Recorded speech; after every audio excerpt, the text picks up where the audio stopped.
Hey guys, welcome to Journey Podcast. I'm your host, Smitha. You're going to hear a new segment in Journey Podcast as Coach It Forward. Hope you guys enjoy. When you said you were trying to identify your triggers, if somebody is having, let's say for example, if I'm having a trigger for whatever the reason, how to identify the trigger and how to control it? That is a great question. The way that I think about triggers, if you are reacting strongly to something that doesn't really equal that kind of emotion, if it's a more intense emotion than it normally should be, it's being tapped by something deeper within that's stirring that up, something from your past. And really, the only way to control it is you have to start your own healing journey and learning your own triggers, because what helps one person doesn't necessarily help the next, because we're all on our own individual journeys in healing. But it's to be aware of your really intense emotion. And I'll give you an example. My husband at one point would be to give an example, he would say, honey, why don't you go to the grocery store right now? Now, normally if someone says, hey, go to the grocery store, you're like, oh, I don't want to go right now, or maybe I will go. But I was, do you think you need to tell me to go to the grocery store? And I became so upset because I felt like what it triggered was, as a kid, my mom would have me do all the shopping. All the responsibility was put on to me. And I didn't feel like I had a choice to say no or yes to go to the grocery store. But that simple suggestion of my husband, hey, do you want to go to the grocery store? It was like, I was pissed. I was I was enraged. I was like, how dare you ask me to go to the grocery store? Now, clearly, that's not an equal reaction to what the question was. So anything that you react super strongly about, just stop and say, wait a second, what am I really upset about right now? What is really happening? And I'll give you another example. My husband is wonderful, but he does have some controlling tendencies, and this is something that we're working on and we're talking about. But there are times when, he'll say something like, well, why don't, I'm gonna go do the laundry now. And I see that you're just sitting there on the iPad. So do you think you want to go do something? Maybe you can do the dishes. What? You're telling me that I need to do the dishes right now? Don't tell me what to do. There's just certain things. But it's just anything that you react very strongly to, that you're like, wait a second here. And if it reminds you of something that's happened in the past, if it reminds you, if somebody does something to you and you immediately think about someone from your past or something that happened in your past, that's a connection. That's a connection telling you that whatever this is just triggered this thought, and that there's a connection there that you have to investigate, dig into, to kind of find out what it is, and it's a process, though. Like I said, it's a marathon, not a sprint. You're not gonna do anything overnight. One therapy session isn't going to help you be aware of all of your triggers, and you're not going to learn how to control all of your triggers. I have to say that too. You may not be able to control all of them, but you know what? That's okay. As long as you are doing the work and you're going to therapy and you're trying to figure it out, that's all that matters, because eventually you will get there. It's just everyone's journey is different. What is confidence in your words? How did you work towards your confidence? My confidence is just being who I am. All my life, I was invisible. No one knew how I felt. No one knew that I was hurting inside. I was always this happy-go-lucky child. And as a kid, I always loved to sing. I loved to dance, but I would never do it in front of anybody. And my confidence now is just knowing who I am. I love to sing. I sing in front of anybody and everybody that I want to. I'll dance in front of anybody and everybody that I want to. You know, I'm a jokester. I like to have a good time. It's just being who I am and knowing that that's enough. Absolutely. And you were talking about the statistics for the child sexual abuse. Yes, Can you please yes. talk about it a little more? Oh my gosh, yes. So first of all, some things to know. 1 in 3 girls and 1 in 5 boys will be victims of child sexual abuse before their 18th birthday. 90% of the time, the child knows, loves, and trusts their abuser. 95% of child sexual abuse can be prevented. Yes, prevented through education and awareness. And finally, with guidance and support, all victims can heal from this. But they need that support. They can't do it on their own. And something that I really, and I know that I kind of touched on this a little bit earlier, but you know, who's at risk? Let me tell you, it's children at every socioeconomic level. It is across ethnic and cultural lines. It's across religion. Let me see, I have it here. Religions and at all levels of education. So in other words, all children are at risk of being abused.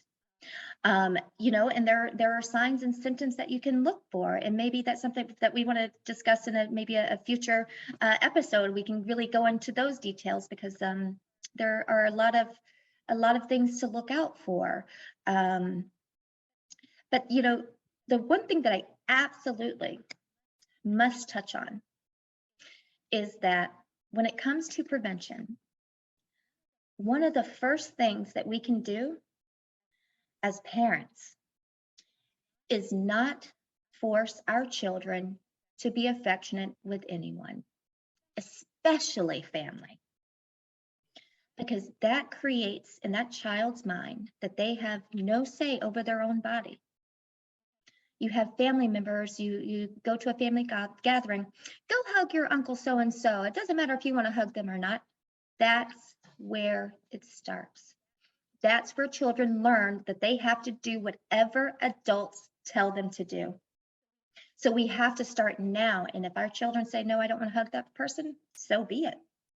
Let the children decide who they want to be affectionate with and who they don't. That is the start of prevention. Because once they own their own body, they're going to own it as they grow, but they have to start young. But it's also, you just have to learn as much as you can about sexual abuse to prevent it. You have to, you know, and like I said, I have lists. I have lists that I can go through of things to look out for. But it's being aware of your surroundings. It's being aware of who your child is around, and it's being present. It's supervising our children. It's not leaving them with strangers. It's, you know, knowing where they are, who they're with at all times. It's meeting parents before you let your children go spend the night over at someone else's house. There are so many things that we can do to prevent this. There are so many things. As far as signs and symptoms, this is kind of the first thing that I want to talk about because when it was happening to me, it's important to know that not all signs and symptoms apply to every child because every child is different. For example, in my case, I was happy, I was go lucky, I was laughing all the time. That was a mask. It was a mask that I was wearing. But a lot of the times, children will display change behavior. They will become more aggressive or become more anxious or even really depressed all of a sudden. Some children will display self-harm behaviors. And this is very important. And I want the parents to really listen to this. A lot of times when our kids self-harm, we say, oh, you're just doing that because you want attention. Guess what? They do. You're right. They are crying out for help. They are saying, help me, something is hurting me, and I don't know how to express it other than hurting myself. So I want parents to think about that in a different light. Instead of, oh, you just want that for attention, look at it as, oh my gosh, something's going on with my child where they are requiring my attention. And not to minimize, because that only makes the child feel devalued, makes them feel dismissed, like their feelings don't matter. And that's only going to make things worse for them, not help them. You want to be mindful if a child doesn't want to be around a certain person or people. I mean, if you have a child who used to love to go over to the neighbor's house and go swimming or, go play video games, and then all of a sudden they don't want to go over there anymore, you need to look into that. Why don't they? Because a lot of times parents start to rely on these people to take care of their children. And when the kids say, I don't want to go there anymore, they're like, oh, you're just being difficult. I need this person. No, we have to start asking our children questions. Why they feel the way that they do. Something else to look out for. If your child all of a sudden has money, new toys, new clothes, and you don't know where they got it from, that's a sign that something is going on, that someone could be using gifts and money and trips to basically barter with your child and their innocence. Regressive behaviors. If you have a child who all of a sudden starts wetting the bed again or sucking their thumb, that's something that you want to bring them to the doctor for. Why is this happening? Why have they started, regressing into these behaviors? Also, not only regressive, but acting out in like reckless behaviors. Like if they're all of a sudden, if you had a really chill kid who would never get on a dirt bike to save his life because he would never do that, and then all of a sudden he's like wanting to go 100 miles an hour, on a dirt bike, or you want to ask yourself why. What is this sudden emotion and energy stemming from? And also sexualized behavior. If kids are talking about sex or doing sexual behaviors with each other, or just simply know about sexual topics that's inappropriate for their age, that's a red flag. Where did they learn that information from? Who taught that to them and why? Because you need to know who your children are around, what they are saying to them, and what they're taking from them. It's so important. And one other thing, the last thing to look out for as far as signs and symptoms is if your child, if it looks like they're in pain when they're sitting, or if they're in pain when they're going to the bathroom, or if they're riding a bike and they're talking about they have a lot of pain, that's something that you just want to investigate a little bit. Could be as simple as just need an adjustment on the seat, sure. But it could also be something more sinister and dark. And that's what we have to be on the lookout for. Instead of assuming that it's the last case scenario, we should start assuming it's the first case until we say, no, that's not it. We need to rule it out Yeah. before anything else. So as you can see, there are so many signs and symptoms. And like I said, not every child will display every one. But it at least gives you something to look out for, to be mindful about, to, just to be aware. I just hope every parent has a baseline reading of their children. And what I mean by that is, you know how your child is on a day-to-day basis. You know your child, and you follow that baseline. If that baseline changes, that's when we need to look into what's going on and what could be causing it. Because it could be something as simple as they're having issues at school, or it could be something as tragic as they're being sexually abused. But we never want to assume either way. Yep. We just have to ask the questions until we know. And as far as and perpetrators reveal themselves more than people realize. And sometimes people are just blind to it because they're like, oh no, that's somebody I know. They would never do this. They would never do that. Never, never.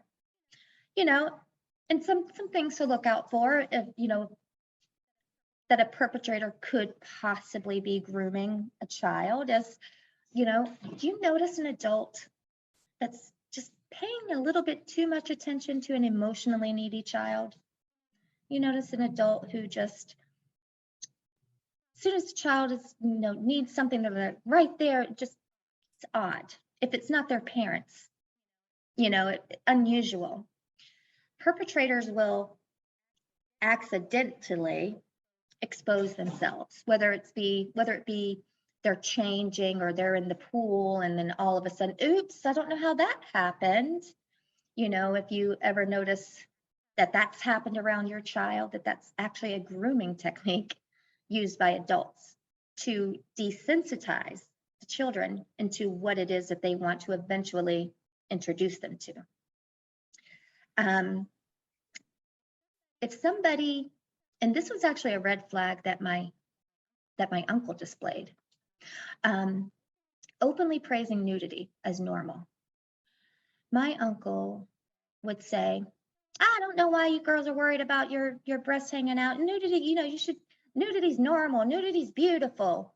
Almost encouraging, that kind of, you don't need to wear that whole piece bathing suit. You can wear that bikini. It's just ways to normalize nudity for when they decide that they want to do that to your child. And I touched on giving gifts and money and special trips. And this was something else that was a red flag in my life. One of my perpetrators would bring me toys, he would bring me money, he would buy me clothes. And my mom just thought, oh, that's just a nice guy. He's just a nice guy buying things for my kids. He just must, that just must be how he is. No, he was a perpetrator. He was grooming me. He wanted me to want to be around him. And what is going to make a kid want to be around an adult more than every time you see them, if they have a gift, you're looking forward to seeing them. Like, oh, yay, I get to see this person. That's how it starts, as they gain that trust and that love from you before they destroy you, basically. If an adult engages in tickling and wrestling, no, let me just say, we all tickle our kids and wrestle around with our kids. But if you notice that that's their preferred way to engage with this child, where they're always tickling them or always wrestling, It's a red flag.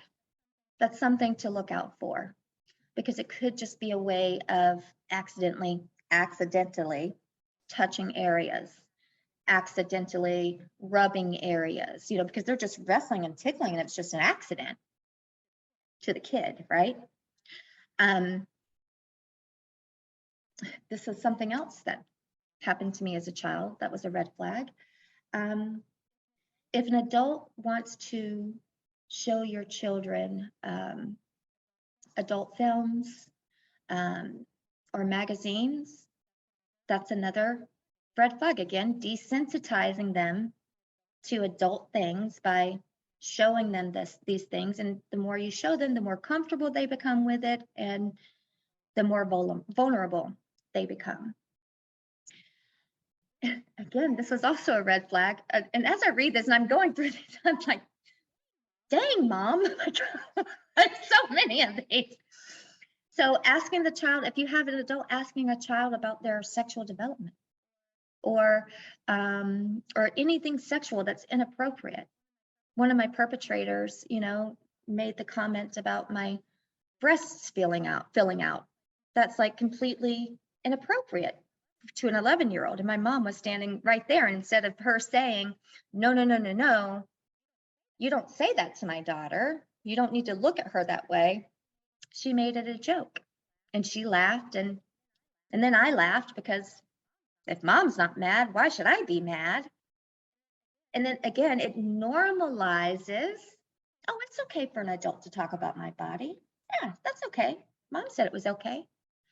So there are so many red flags that we have to be vigilant about and be aware of.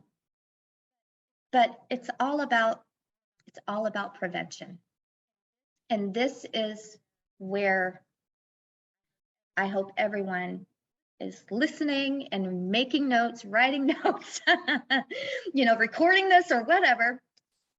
I want to talk about some prevention. And I've already mentioned, you never, ever, ever make a child hug an adult, especially family. And I know that's going to be difficult for some people to hear. What do you mean, especially family? Isn't family the people that you're supposed to hug on the most? No. No, not necessarily. Not if a child doesn't want to hug somebody. You just don't do that. So we talked just a little bit about why people become perpetrators.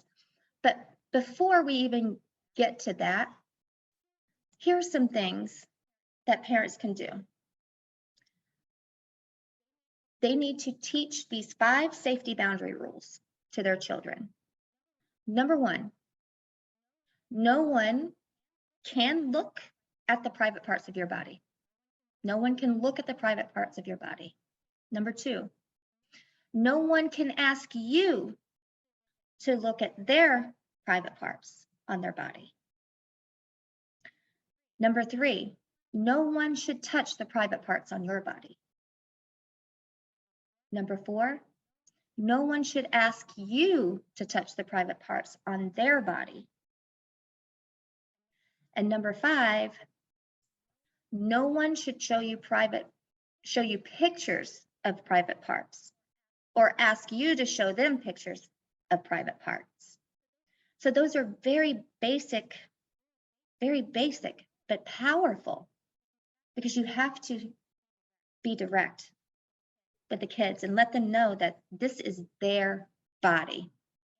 And sexual abuse comes in all forms. It's not just physical touch. It's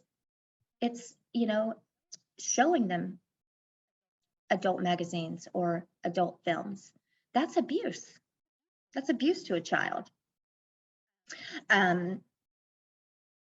So those are 5 things. Now, this next thing is a little bit more involved. So I'll just basically, everyone wants to build a plan for sexual abuse prevention.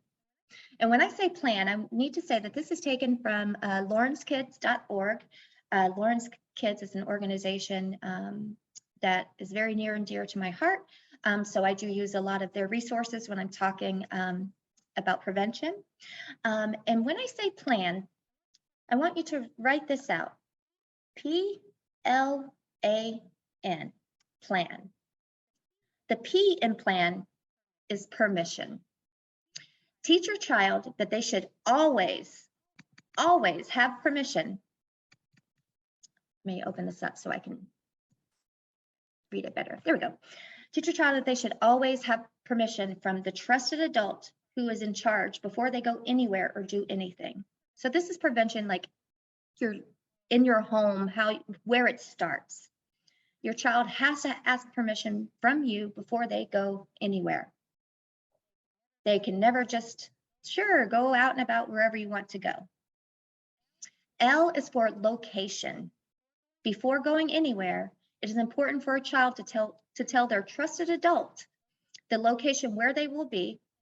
And this is a very important step because if the location changes, your child must begin the plan process all over again. Meaning if they change locations, they've got to now call the parents and say, okay, I'm now at this location, this is who I'm with, it starts all over.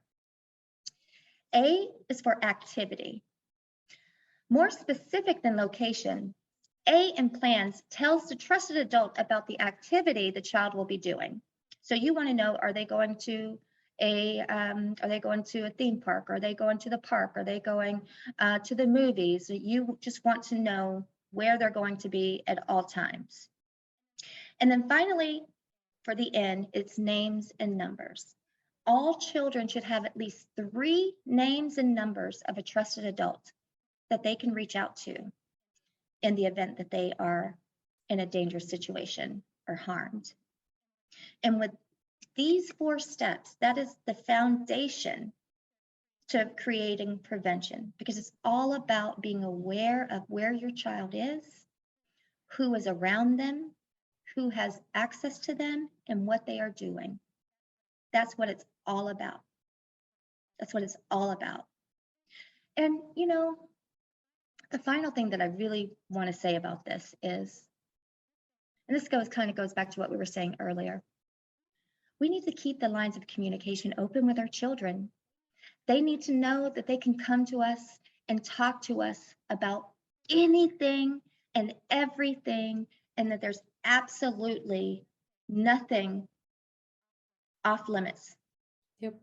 And that's why it's so sad when you share the story of your mom that you didn't feel like you could share with her, because she was like, well, all these years later, now you come. It doesn't matter. It doesn't matter. We all deserve to be protected. We all deserve, as children, to be protected. We all deserve to be without sexual violence.